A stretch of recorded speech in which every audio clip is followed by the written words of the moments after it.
आज की हमारी कहानी है नेक दिल हिरण। बहुत ही पुरानी बात है। एक विशालकाय जंगल में बहुत से पशु पक्षी रहा करते थे। उनके बीच एक रंगीला नाम का बड़ा ही नेक हिरण भी रहता था। बहुत ही मेहनती, मिलजुल के रहना वाला और सबका उपकार चाहने वाला था। वो अपने मन, कर्म और वचन से सबका ख्याल रखता था। किसी का तबीयत खराब होने पर वह हाल चाल लेने के साथ साथ उसके उपचार की भी इंतजाम करता था। वो जहाँ रहता था वहाँ अपने मेहनत से चारों तरफ हरियाली फैलाए रहता था। एक बार रंगीला सडनली बीमार पड़ गया। उसे ऐसा बुखार चढ़ा कि उतारने का नाम ही नहीं ले रहा था। उसने तुरंत कुछ जड़ी बूटियां खाईं, लेकिन कोई फायदा नहीं हुआ। उसकी बीमारी की खबर पूरे जंगल में फैल चुकी थी, लेकिन उसे देखने के लिए कोई भी नहीं आया। तब उसका मन ज्यादा मुरझा गया। उसे उठा नहीं जा रहा था। फिर भी वह उठकर कुछ आगे आया और उसने देखा, दो हिरण उसके इलाके में आ गए थे। वो दोनों हिरण बड़ी बड़ी और हरी हरी घास खा रहे थे। उन्होंने जब रंगीला को देखा तो मुस्कुराने लगे और बोले, अरे रंगीला, कैसी है तुम्हारी तबीयत? हम तो तुमसे ही मिलने आए हैं। तुम्हारा हाल चाल जानने आए हैं। दूसरा हिरन, हाँ रंगीला, हमने सुना तुम्हारी तबीयत बहुत खराब है। हमसे रहा नहीं गया, इसीलिए चले आए हैं। अब बताओ कैसी तबीयत है? रंगीला बोला, तबीयत में कोई इतना फर्क नहीं आया है, लगता है और कोई दूसरी दवा लेनी पड़ेगी। वो हिरण, हाँ, अच्छी दवा लेना, अपना ख्याल रखना, तुम आराम करो, हम चलते हैं। रंगीला मुड़कर अपने अड्डे की तरफ चला और इधर ये दोनों हिरण फिर से रंगीला के इलाके की हरी हरी घास खाने लग गए। उन दोनों में से एक हिरण बोला, इस जगह के बारे में जितना सुना था उससे भी अच्छा पाया। रंगीला ने बड़ी मेहनत से ये गुलशन सजाया है। चारों तरफ हरियाली ही हरियाली है। देखकर और खाकर तबीयत हरी हो गई। कल रंगीला से मिलने के बहाने फिर आऊंगा। वहीं पर दूसरा हिरण बोलता है, मुझे रंगीला के तबीयत से क्या लेना देना, मुझे तो इस इलाके की हरी हरी घास खाना है। मैं भी तुम्हारे साथ कल आऊंगा। दोनों हिरणा का जब पेट भर गया तब वह वहां से चले गए। अपने इलाके में जाने के बाद वो दोनों हिरण रंगीला के इलाके की हरी हरी घास की बहुत तारीफ करने लगे और बोले, अरे भाई, क्या यहाँ सूखी घास खाते पड़े हो? जाओ रंगीला के इलाके में, वहाँ चारों तरफ हरियाली ही हरियाली है। वहाँ जाओ, रंगीला का हाल चाल पूछो और पेट भरकर हरी हरी घास खाओ। और दूसरा हिरन बोला, रंगीला बहुत अच्छा है, बड़ा नेक है। उसकी बीमार पड़ने पर भी हमें हरी हरी घास खाने के लिए मिल रही है। इससे अच्छी बात भला और क्या हो सकती है। बहुत सारी हीरोइन की टोली बन गई। फिर सब रंगीला का हाल चाल पूछने रंगीला के इलाके में पहुंच गए। पहले तो रंगीला को इस बात की बड़ी खुशी हुई कि मुझे सब मिलने आए हैं, लेकिन उसके बाद का नज़ारा देखकर उसका कर ही चकरा गया। सारे हिरण उसके इलाके के घास खाने में जुट गए थे और कुछ हिरण तो फल भी खा रहे थे। उन हिरणों के पास सर उठाकर इधर उधर देखने की भी फुर्सत नहीं थी। रंगीला बेचारा मन ही मन सोचने लगा कि यह लोग मेरे पास 2 घड़ी भी नहीं रुके और घास खाने के लिए जुट गए। अब अगर यही हाल रहा तो मेरे इलाके की सारी घास साफ हो जाएगी। मेरे खाने के लिए भी कुछ ज्यादा नहीं बचेगा। कुछ देर बाद रंगीला का एक दोस्त मोनू भालू आ गया। उसे आने में बहुत देर हो गई थी। वह आते ही उससे माफी मांगता है, फिर कहता है, माफ करना मेरे दोस्त, मैं तुम्हारे लिए दवाइयाँ के तलाश में गया था और आने में थोड़ा लेट हो गया और मुझे बहुत दूर जाना पड़ा। दवाइयाँ तो मिल गई, लेकिन आने में देर हो गई। ये तुम खा लो और जल्दी से ठीक हो जाओ। रंगीला ने दवाइयाँ खाई और उसे कुछ समय के बाद आराम मिलने लगा।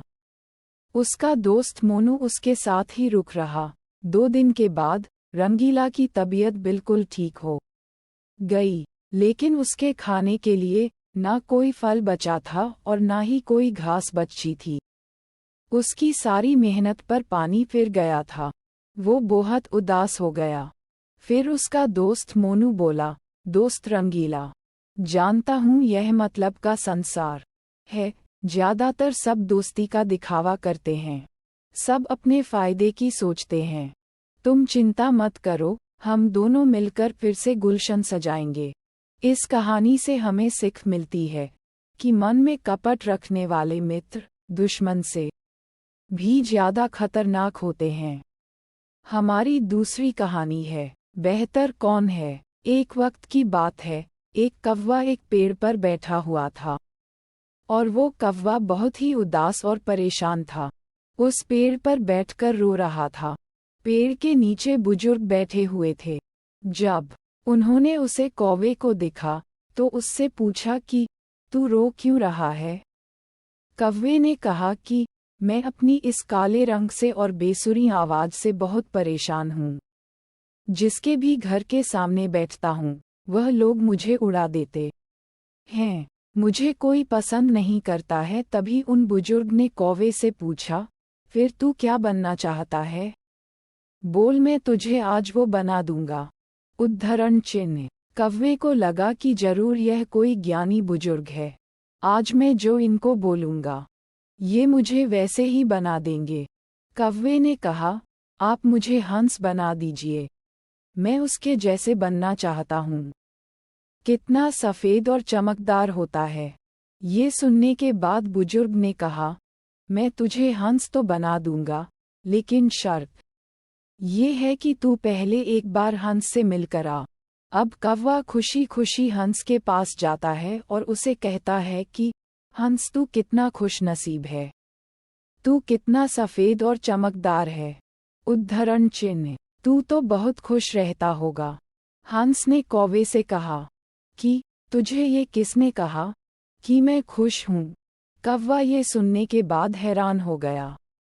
हंस ने कौवे से कहा कि सफ़ेद कलर भी कोई कलर है। जब पानी में तैरता हूँ तो इस सफ़ेद कलर की वजह से दूर से किसी को नजर भी नहीं आता हूँ। कौवे ने उससे कहा कि अगर तेरी जिंदगी इतनी खराब है तो फिर तू क्या बनना चाहता है? हंस ने कहा, अगर मुझे मौका मिले तो मैं मिट्ठू की तरह बनना चाहता हूँ। कितना मस्त हरे कलर का होता है, ऊपर से उसकी चोंच लाल कलर की होती है और वह सभी से बातें करता है। कौवा और हंस दोनों भी मिट्ठू को ढूंढने निकले।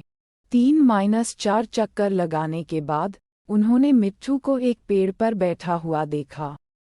ये दोनों भी उसके पास गए और उसे कहने लगे कि मिट्ठू भाई, तेरी जिंदगी तो मस्त है यार, तू अपनी जिंदगी में बहुत खुश रहता होगा।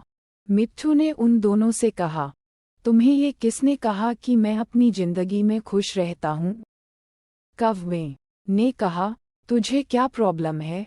मिट्ठू ने कहा, ये भी कोई रंग है, हरा कलर। पेड़ों के कलर में मिल जाता हूँ। तुमने 3 चक्कर लगाए मुझे ढूंढने के लिए, मैं तुम्हें इन पेड़ों के बीच में नहीं दिखा। अब कौवे ने उससे कहा, फिर तू किसके जैसा बनना चाहता है? तो मिट्ठू ने कहा कि अगर मुझे मौका मिले तो मैं मोर की तरह बनना चाहूँगा, रंग बिरंगा और खूबसूरत पर वाला। अब ये तीनों मोर के पास पहुँचे। मोर को देखते ही तीनों ने मोर से कहा कि मोर भाई, कितनी बढ़िया जिंदगी है तेरी, तू कितनी बढ़िया जिंदगी जीता है। तू जब बरसात में नाचता है तो सारे लोग तुझे दूर दूर से देखने के लिए आते हैं। तेरी जिंदगी तो मस्त है। मोर ने उन तीनों से कहा, तुमसे किसने कहा कि मैं अपनी जिंदगी में मस्त रहता हूँ? अब कौवे ने मोर से पूछा, क्या तू भी अपनी जिंदगी से खुश नहीं है? अब तुझे क्या प्रॉब्लम है? तभी मोर ने कहा, अब ध्यान से इस आवाज को सुनो। जो धीरे धीरे हमारी तरफ बढ़ रही है। कौवे ने कहा, ये किसकी आवाज़ है? मोर बोला, शिकारी की। हर वक्त हमें शिकारियों से बचकर भागना पड़ता है। अगर किसी शिकारी ने हमें पकड़ लिया तो हमारे एक एक पर को हमारी बॉडी से नोच लेता है, पूरी खूबसूरती हमारी छीन लेता है। फिर कौवे ने मोर से कहा, फिर तू किसके जैसा बनना चाहता है? मोर ने कौवे की तरफ देखकर कहा कि मैं तेरे जैसा बनना चाहता हूँ। तुझे किसी बात का टेंशन ही नहीं है। जहाँ मर्जी चाहे उड़ सकता है, जिस दिशा में चाहे जा सकता है। किसी शिकारी से तुझे डरने की जरूरत नहीं है, क्योंकि कोई शिकारी तुझे पकड़ता ही नहीं है, और इंसान भी तुझे पकड़कर पिंजरे में नहीं रखते हैं। तू अपनी मर्जी का मालिक है। तेरी जैसी जिंदगी में जीना चाहता हूँ। ये सुनने के बाद कौवा हैरान हो गया, और कौवा फिर से वापस उन बुजुर्ग के पास पहुंचा। उन बुजुर्ग ने कौवे से कहा, क्या मैं तुझे हंस बना दूं? कौवे ने उनकी तरफ देखा और मुस्कुराया और कहा कि नहीं, मैं जैसा हूँ वैसा ही ठीक हूँ। मुझे अपनी जिंदगी बहुत पसंद है। दोस्तों, हमें इस कहानी से यह सीख मिलती है कि अपने आप को कभी भी किसी दूसरे से तुलना मत करो, क्योंकि इस पूरी दुनिया में आपका रोल आपसे बेहतर कोई नहीं निभा सकता है। हमारी तीसरी कहानी है एक किसान। एक बार की बात है, एक गांव में किसान रहता था। उस किसान को जानवर पालने का बहुत शौक था। उसके पास पहले से ही बहुत सारी भैंसें थी, जिनका दूध बेचकर वह अपना घर चलाया करता था। तो एक दिन उस किसान ने एक खरगोश और एक बंदर को भी अपने घर में पाल लिया। अब काफी दिन गुजरने के बाद उस किसान ने उस खरगोश और बंदर के साथ खेलने का सोचा।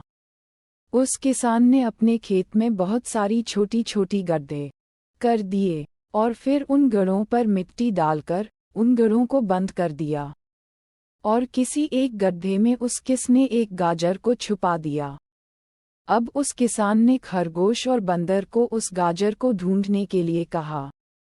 खरगोश बहुत ही कॉन्फिडेंट था और उसे अपने आप पर बहुत विश्वास था।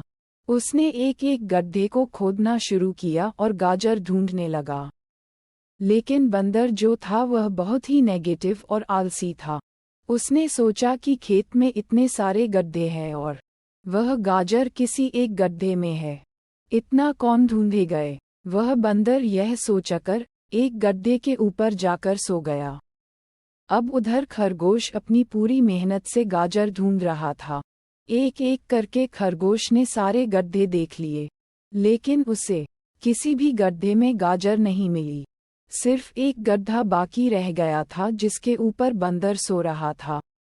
अब खरगोश बंदर के पास जाता है और उसे उस गड्ढे पर से उठने के लिए कहता है। जैसे ही बंदर उस गड्ढे पर से उठता है, वैसे ही खरगोश गड्ढा खोदकर गाजर बाहर निकाल लेता है और अपने मालिक को ले जाकर दे देता है। बंदर ये देखकर हैरान हो जाता है कि जिस गड्ढे के ऊपर वह इतनी देर से सो रहा था, गाजर उसी के अंदर थी। वो अगर एक बार खोद कर देख लेता तो गाजर उसे मिल जाती और वह मालिक की नज़रों में बड़ा बन जाता। यही सोचकर वह अपने किए पर पछता रहा था। दोस्तों, इस कहानी से हमें 3 बहुत बड़ी सीखें मिलती है। पहली ये है कि हमें कभी भी अपने काम के प्रति नेगेटिव नहीं सोचना चाहिए। जैसे उस बंदर ने सोचा कि इतने सारे गड्ढे हैं और गाजर की गड्ढे में है पता नहीं। यही सोचकर उसने उस काम को अपने लिए बड़ा बना दिया। और दूसरी सीख हमें इस कहानी से यह मिलती है कि हमें एटलीस्ट कोशिश भी तो करनी चाहिए, क्योंकि हम जब तक कोशिश नहीं करेंगे, किस्मत भी हमारा साथ नहीं देगी। अगर वह बंदर जिस गड्ढे पर सोया हुआ था, वहां से ही गाजर को ढूंढना शुरू करता तो उसे गाजर मिल जाती, लेकिन उसने कोशिश ही नहीं किया। और तीसरी सीख हमें इस कहानी से यह मिलती है कि हमें जल्दी हार नहीं माननी चाहिए। अब हमें नहीं पता कि हमें अपने काम में कौन से साल में कामयाबी मिलेगी। वह कोई भी साल हो सकता है, लेकिन हमें कामयाबी तभी मिलेगी जब हम पॉजिटिव सोच के साथ कोशिश करते रहेंगे और हार नहीं मानेंगे।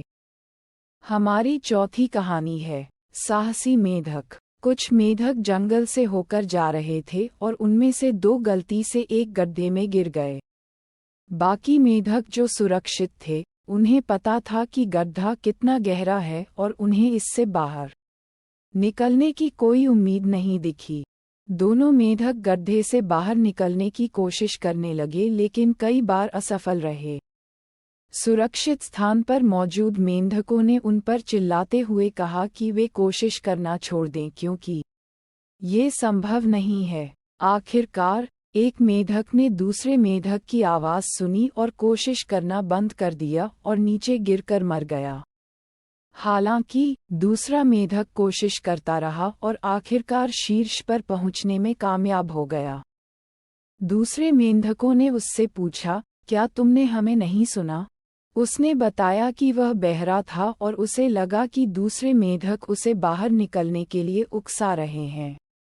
नैतिक, आपके आसपास के कुछ लोग आपको हमेशा सुरक्षित रहने और कोशिश करना और जोखिम लेना बंद करने के लिए कह सकते हैं। हालांकि बिना दर्द के कोई लाभ नहीं होता। इसलिए जीवन में सफलता पाने के लिए कड़ी मेहनत करें, चाहे जीवन आपको कुछ भी दे। हमारी 5वीं कहानी है चट्टानें, कंकड़ और रेत। एक बार एक प्रोफेसर कांच के जार, पत्थर, कंकड़ और रेत लेकर कक्षा में दाखिल हुए। छात्र ये देखकर हैरान रह गए कि वह क्या कर रहे हैं। सबसे पहले उन्होंने पत्थर के टुकड़ों को जार में भरना शुरू किया, जब तक कि वे और नहीं डाल पाए। उन्होंने छात्रों से पूछा कि क्या जार भर गया है और सभी ने हाँ में सिर हिलाया। फिर उन्होंने जार के अंदर कंकड़ डालना शुरू किया जो छोटे छोटे अंतरालों से अंदर चले गए और उन्होंने जार को हिलाया ताकि कंकड़ पत्थरों के बीच खाली जगहों में चले जाएं। उन्होंने यही सवाल छात्रों से पूछा और उन्होंने फिर कहा कि जार भर गया है। अंत में उन्होंने जार के अंदर रेत डाली जो कि छोटे छोटे अंतरालों से होकर जार में भर गई। प्रोफेसर ने समझाया कि जीवन में प्राथमिकताएं इसी तरह तय करनी चाहिए। पत्थर आपके परिवार की तरह है, कंकड़ आपके करियर की तरह है, जबकि रेत जीवन में सबसे कम प्राथमिकताएं और अनावश्यक झगड़े और अहंकार की तरह है।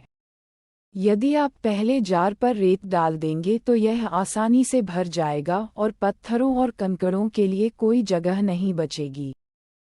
हमारी 6ठी कहानी है लकड़हारा और कुल्हाड़ी। एक नया लकड़हारा आया था और राजा उसके काम के प्रति समर्पण से बहुत प्रभावित हुआ।